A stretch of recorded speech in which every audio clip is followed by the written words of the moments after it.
Tomato ಬಾತ್ನ ತುಂಬ ವೆರೈಟೀಸಲ್ಲಿ ಮಾಡ್ತಾರೆ, but ಯಾವ ಥರ ಮಾಡಿದ್ರು ಟೇಸ್ಟ್ ಮಾತ್ರ ಸೂಪರಾಗಿರುತ್ತಲ್ಲ. ಇವತ್ತು ಹೋಟೆಲ್ಸಲ್ಲಿ ಮಾಡ್ತಾರಲ್ಲ ಆ ರೀತಿ ಟೊಮೆಟೊ ಬಾತ್ನ ಮಾಡೋಣ.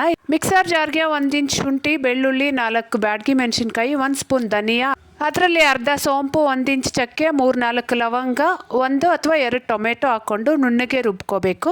ಸ್ಟವ್ ಮೇಲೆ ಕುಕ್ಕರ್ನ ಇಟ್ಟು ಎಣ್ಣೆ, ಪಲಾವ್ ಸ್ಪೈಸಸ್, ಸ್ವಲ್ಪ ಕಸೂರಿ ಮೇಥಿ, ಹಾಗೆ 2-3 ಹಸಿಮೆಣಸಿನ್ಕಾಯಿ, 1 ಈರುಳ್ಳಿನ ಹಾಕಿ ಚೆನ್ನಾಗಿ ಫ್ರೈ ಮಾಡ್ಕೋಬೇಕು. ನಂತರ ನಾವು ರುಬ್ಬಿಟ್ಟಿರೋ ಮಸಾಲೆ ಹಾಕಿ ಮಸಾಲೆಯಲ್ಲಿ ಹಸಿ ವಾಸನೆ ಹೋಗೋವರೆಗೂ ಫ್ರೈ ಮಾಡ್ಕೊಂಡಾದ್ಮೇಲೆ ಸ್ವಲ್ಪ ಬಟಾಣಿ, ಹಾಗೆ 3-4 ಟೊಮೆಟೊ, ರುಚಿಗೆ ಬೇಕಾಗಿರೋಷ್ಟು ಉಪ್ಪು, 1/4 ಸ್ಪೂನ್ ಅರಿಶಿನ, ಹಾಗೆ ಖಾರ ನೋಡಿಕೊಂಡು ಅರ್ಧ ಸ್ಪೂನ್ ಅಚ್ಕಾರದ ಪುಡಿ ಹಾಕಿ ಈ ಟೊಮೆಟೊ ಎಲ್ಲ ಸಾಫ್ಟ್ ಆಗೋವರೆಗೂ ಚೆನ್ನಾಗಿ ಫ್ರೈ ಮಾಡ್ಕೋಬೇಕು.